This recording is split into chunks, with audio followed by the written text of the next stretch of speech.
Seems like it's been a while since we heard from PNSO and how they've dropped quite a surprise on us. This is Chongzuo, the Sinopliosaurus fusuiensis, a spinosaurid, and right away let's address the elephant in the room. Sinopliosaurus fusuiensis was named on the basis of a few teeth and currently considered nomen dubium, or at least synonymous with Siamosaurus by many. Now, Siamosaurus estimates for what they're worth have a wide range of 5 to 9 meters, that's 16 to 29.5 feet. At a length of 30 centimeters or 11.8 inches, scaling up for 1 to 35 gives you 10.5 meters or a 34.5 foot adult, which is outside that range. Since Siamosaurus itself is also miserably known, except for the distinctly spinosaurid teeth, any generic spinosaurid bioplan should work, and commenting about accuracy would be pointless. We'll talk more about this in the science part later. Meanwhile, let's just look at the model as is. Now first, the overall color. As you can see, it's a base of an orangey brown or a golden orange, crossed with faded dark brown stripes, but varied very pleasingly from PNSO's usual stripes. They're blended very beautifully into the surrounding skin, and almost tiger-like, which some might not agree go with the aquatic theme. The tail is the most pleasing I've seen in a while, and the feeling for me is the same satisfaction I got when I saw the GR Toys Spinosaurus tail, here. The head is typically spinosaurid, with some of those features you'd expect, including the crocodilian skull and the sagittal crest. The crest itself is highlighted in an orange that segues very nicely into the surrounding skin.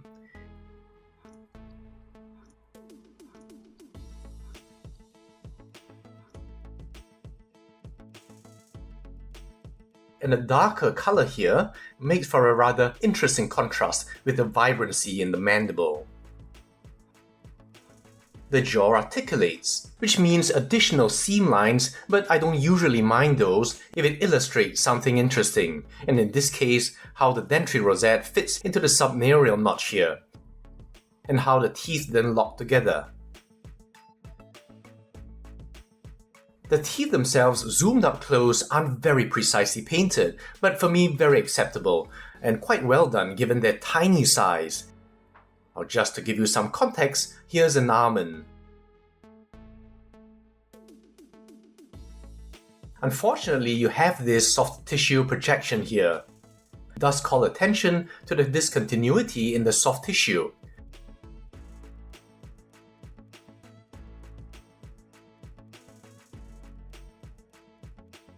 Just from the front and the top, you can see just how narrow it is. The very tiny eyes are carefully painted, even managing a shiny lifelike gleam. The skin detail is very fine. Indeed, I'm hard-pressed to recall anyone else do it as exquisitely. I really like the throat pouch here.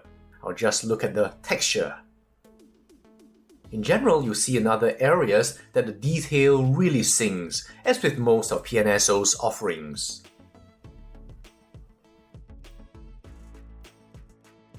And past the head, you have a very typical spinosaurid body. And as I give you a once-over, you'll see that PNSO really has mastered the art of aesthetically pleasing, believably realistic fine detail. Whether it's the body, just look at this. The subtle fades of the colors. Very fine detail here.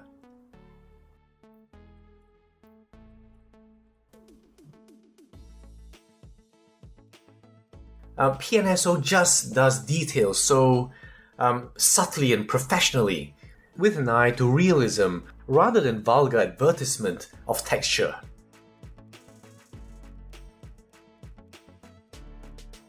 The shoulders and arms.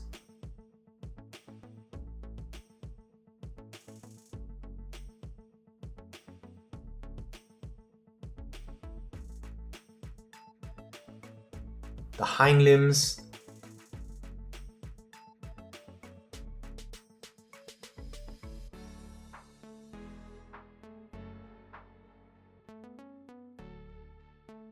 the hands, even the claws, which at first look like one color, have a nice fade to them.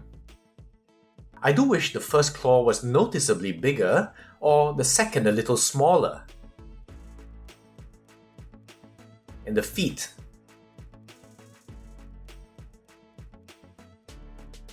And even on the underside have the flattened soft tissue. And finally the tail, which you see follows a more updated, deeper swimming tail.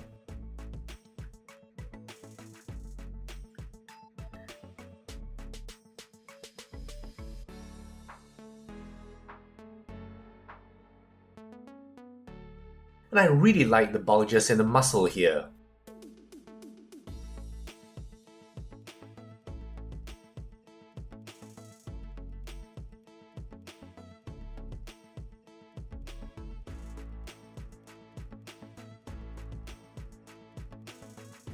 Here the sail has a kind of cleft reminiscent of Ichthyovenator, though in Ichthyovenator that happens in the S1, S2 area, and in this model it appears to be very slightly anterior to that. The top is lined with these dorsal scutes, again really fine detail here. To repeat myself, I really love the overall paint application and the pattern scheme. These stripes, and the golden orange theme that ties everything in together, and mirrored a little in the crest in the orange fade to the nasal. And finally, the nice thing is this stands very stably, and it's really nice to have a rather modern reconstruction of a spinosaurid bow plant on two legs without oversized feet. Now, so much for the model. Now let me tell you a sleep story. Since teeth are the only thing you have of Sinopliosaurus, they play a prominent role in this story, so let's talk teeth a little bit. To start, some terminology. There are many terms and descriptors that are really fun to learn, and you can check out Hendricks et al.'s 2015 paper, which I'll reference below. But now, let's just look at some basics. First, here's the general tooth. The root sits in the tooth socket. The crown is the part that's exposed. There's often an obvious color difference between the two, and in real life, the interface will be covered by gum.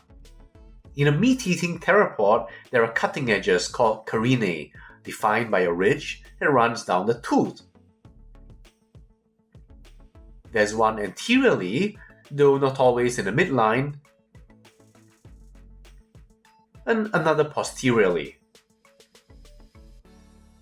The sharp edges are serrated with the denticles, which you can just make out here. Teeth can be very distinctive and often differentiate between higher clade levels, but also between lower clades. Theropods as a large clade share general tooth characteristics that differentiate them from other clades. But within Theropoda itself, there are still subdivisions based on individual differences, including the teeth. Have a look at this T-Rex and this Allosaurus tooth. They're obviously different, but they do share similar features. Both are recurved, meaning curving backwards.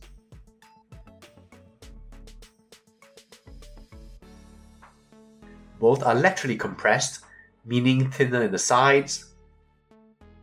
And both have cutting edges, the carinae, with serrations. Now look at this Spinosaurus tooth. You'll see it's relatively straight with much less curvature. It's conical and few if any serrations. You see ornamentations like the fluting in Greek columns. Here's a clearer picture of a typical Spinosaurid tooth. In 1944, Young described some teeth, isolated vertebrae, a femur, and a rytilium. He named this Sinopliosaurus weiyuanensis. As you might guess from the pliosaurus in there, this was thought to be a plesiosaur of some kind. In 1948, however, Young declared himself mistaken in considering the teeth to belong to Sinopliosaurus. He considered that only the femur and the ilium could be considered Sinopliosaurus. Teeth should not be considered a part of that and could either belong to a pliosaur or a crocodilian. In spite of this, however, Ho in 1975 named another Sinopliosaurus species based on 5 teeth, which was called Sinopliosaurus fusuiensis. Now this is the image of the tooth from the paper. In 1986, Buffetout, I apologize for butchering that name, and Ingavad named the dinosaur Siamosaurus based on some teeth. This is one of them. In 2008, Buffetout et al. Re-examined the teeth described by Ho as Sinopliosaurus fusuiensis. He found that the illustration in the Ho paper was incorrectly circular, when in fact the tooth was laterally compressed. It also had distinct carinae not illustrated. Now these are features more typical of theropods. The plane of curvature is more similar to a theropod than the crocodilian possibility considered by Young. However, it lacks the typical theropod serrations on the carinae, and it has that ornamentation. On balance, the tooth appeared to be spinosaurid, very similar to baryonyx here, except that baryonyx have much better defined denticles. Buffetout judged it to be closest to the Siamosaurus he described in 1986, and hence it was either close to or actually the same as Siamosaurus. So Sinopliosaurus is now thought to be Siamosaurus, or nomen dubium by many. And since Siamosaurus itself is known only from teeth, if depicted, it's usually given some generic spinosaurid bioplan with the typical traits. So what are some of these spinosaurid traits? Now first of all, spinosaurids are generally very fragmentary. I think that's why, except for Spinosaurus, I've never been interested much in them, compared to say Tyrannosaurids. It's just really hard to get excited when some new Spinosaurid is announced, such as Ceratosuchops and Weiyuanensis last year, when you have to wait for the other shoe to drop and find out that this is all you have.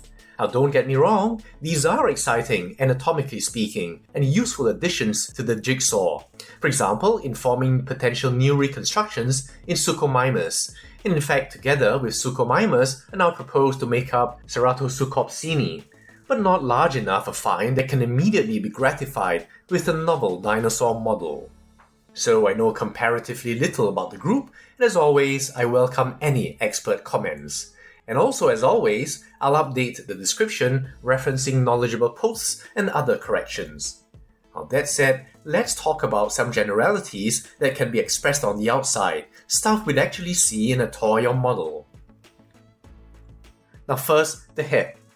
Spinosaurids typically have long and narrow crocodilian heads. They have greatly reduced antorbital fenestrae, so any choice to shrink wrap should reflect this small size. The ends of the snout are expanded into rosettes of enlarged teeth. There is a very obvious notch formed here, where the premaxilla and maxilla are joined, called the subnarial gap. This notch creates a neat little gap for the lower rosette to fit, quite similar to the pike conger reel. The degree of fit varies, however, from Spinosaurid to Spinosaurid, with some seeming not to fit at all. There's a sagittal crest, which may be a displaced structure, and affords an opportunity for artists to boldly color it in. The nostrils are retracted behind the premaxillary teeth. Compare that to where they fall in Allosaurus. The teeth are conical, with a circular or oval cross-section. These teeth may be recurved, like in Suchomimus and Baryonyx, or a little straighter, as in Spinosaurus and Siamosaurus. Postcranially, Spinosaurids have robust shoulders and forelimbs, very obviously unlike Allosauroids and other theropods. The radius is short and about half as long as the humerus. There are 3 strong fingers with often an enlarged ungual for bearing a large thumb claw. Spinosaurids have elongated neural spines which reaches an extreme in Spinosaurus, though scales or at least prominent ridges are present in most, if not all, spinosaurids. Now also, within Spinosauridae, there's a generally accepted division into two subfamilies. Spinosaurinae, for example, Irritator and Spinosaurus, have unserrated straight teeth, external nares that are further back than in Baryonychines. The height of the neural spine is at least twice the height of the centrum. The Baryonychinae, including Baryonyx, Suchomimus, and Ceratosuchops, have serrated, slightly recurved teeth and external nares not as far back as in Spinosaurians, though still retracted, and the height of the neural spines generally are much shorter. Since only the teeth of Siamosaurus or Sinopliosaurus are known, it can't be placed with any level of certainty. So using these traits, for example the neural spines, if you chose to do a Spinosaurine, then the higher neural spines, perhaps with a dip for interest, as in Ichthyovenator or Spinosaurus. If you choose to reconstruct as a Baryonychine, then a much lower ridge. However, as model collectors, I'm sure we'd be more interested in whether this can stand for Baryonyx or Suchomimus. So let's spitball a little. First, let's look at some possible Spinosaurine points. The obviously enlarged thumb claw that characterized Baryonychines is not obvious here in the model. Second, the teeth look more straight than recurved to me. Also, this cleft seems inspired by a similar pattern, Ichthyovenator and the M in Spinosaurus. Both, of course, are Spinosaurines. That said, the nares are set further in Spinosaurines than in Baryonychines, as you can see here in Irritator and especially Spinosaurus. And comparing the two, it looks to me that relatively speaking, the nares of the PNSO is not as posteriorly set as the Spinosaurines, and closer to the Baryonychines. That's a point in favor. And then between Baryonyx and Suchomimus. Now, based on known skull elements, the skull of Baryonyx has generally been reconstructed like this. Notice this slight concavity here across the premaxillary and the nasal. On the other hand, this is how the Suchomimus skull is often reconstructed, with a relatively straighter edge here. And looking at the PNSO, it's clear that the top margin better approximates the Suchomimus. Unfortunately, the relative positions of the fenestrae aren't a good match. And we also have to think about the ratio of the vertical distance between the posterior and the anterior. And here, the differential in PNSO matches better the Baryonyx. Now both lack the enlarged postorbital boss seen in Ceratosuchops, with the expected overlying keratin, which Suchomimus might have had given the close relationship. Postcranially, the most obvious is the silhouette of Suchomimus as usually reconstructed. The elongated neural spines of the sacrals were the longest, resulting in a sail that peaks over the hips. Now this is the PNSO, and making it approximate that in Suchomimus, you'd have to fill this gap and still arrive at a slope that's too shallow. Baryonyx also has elongated neural spines, but the rise of the spine is comparatively incipient, and so would match the rise in the PNSO better. I should note that in the recent Fabry et al. 2020 paper, there are two reconstructions that look a lot closer with subtler differences, and in fact the PNSO seems almost very much based on these and not far off. So you could assume Suchomimus if you take the Fabry reconstruction. And I think here you can already see a problem. Your level of satisfaction for substitution depends on the skeletals you're using to match. Now, even across reputable and knowledgeable artists that we trust, interpretations do differ. Holding a model to that would be like comparing an interpretation of an interpretation in Plato's cave. There will always be debate without ascertainable reality.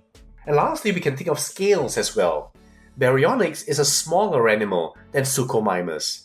Now estimated at 7.5 to 10 meters, that's 25 to 33 feet, puts the PNSO scale at 1 to 25 to 1 to 33 for Baryonyx. Suchomimus estimates range from 9.5 to 11 meters, that's 31 to 36 feet, and gives you 1 to 32 to 1 to 37. If you like 1 to 35, then this 40 cm PNSO is close to the median range for Suchomimus. On balance, this would make a better Suchomimus than Baryonyx for me. If you can mod it, embiggen the thumb claw and tweak the dorsal ridge to create a more characteristic profile. Maybe also build up the postorbital area with some kind of keratinous boss, as suggested for Ceratopsuchops. Alright, let's get to some comparisons. Frustratingly, I can't imagine where I put my Carnegie Baryonyx and Collectae Ichthyovenator and Suchomimus, so I only have a few Spinosauruses to compare with. First, the GR Toys Spinosaurus.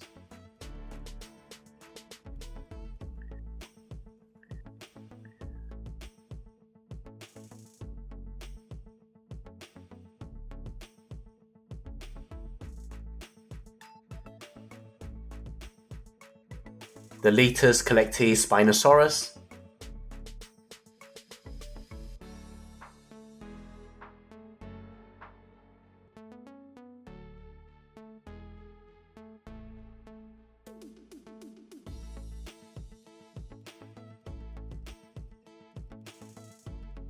And of course, the last is the PNSO Spinosaurus. Now in terms of aesthetics, scalation and paint application, this is still my favorite so far. I'm really looking forward to a real 1:35 adult Spinosaurus from PNSO. I don't ask for much, just give it this paint job and I'm happy. And finally, I'd encourage you not to invest too much emotionally into what this is called and the whys and wherefores. Some of the conspiracy stuff on the Chinese forums is really amazing. And if you like it, I say get it. If you don't agree with this, I say simply don't buy it. I do care if kids get the wrong messaging about the dinosaur, but otherwise, I don't feel that anyone owes it to me to make only what I want. Now, if PNSO chooses to make fragmentary or controversial dinosaurs, well, I'm happy as long as the better-known dinosaurs they do make are up to their usual standard of accuracy and detail. Otherwise, take it as a bonus rest for your wallet. Or you could do what I'm going to do, which is to just think of this as Siamosaurus. And just like with the Nanotyrannus, I'm not going to display the box, I'm going to display the model. And while I generally avoid dinosaurs based on flights of fancy, I'll write this off my conscience and consider it a valuable symbol of the often convoluted history of dinosaurs. So that's it. Quite an unexpectedly long video for a dinosaur so fragmentary, but there it is. I'll see you soon with another review.